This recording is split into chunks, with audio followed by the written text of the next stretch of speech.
উপস্থিত হয়েছেন বিভিন্ন রাজনৈতিক সংগঠনের নেতৃবৃন্দ, আমার সম্মুখে উপস্থিত মৌলভীবাজার জেলার প্রত্যন্ত অঞ্চল থেকে আগত বিভিন্ন রাজনৈতিক দলের নেতা কর্মীদের আসসালামু আলাইকুম। শুভেচ্ছা জানাই।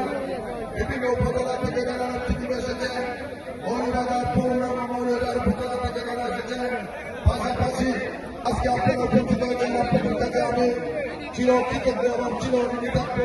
বক্তব্য দীর্ঘায়িত করব না। দীর্ঘ 17 বছর আমরা আন্দোলন সংগ্রাম করেছি প্রতিবাদের বিরুদ্ধে, এবং আমরা ইফতার পত্র সঠিকভাবে করতে পারি না। যখন ইফতারের কেড়ে নিয়ে দিচ্ছে, তাদের সন্ত্রাসীদের কেড়ে নিয়ে দিয়ে ইফতার পার্টি বিভিন্ন দলের ইফতার পার্টিগুলোকে বন্ধ করে দিয়েছে। আমরা মহামান্য দলের থেকে আজকে যাওয়া করি, যারা 15 আগস্টের আন্দোলন সংগ্রামের মধ্যে ছাত্র জনতা এই বেশিবাদের অভ্যুত্থান করছে, তাদের জন্য 17 বছরের আন্দোলন করছে, তাদের জন্য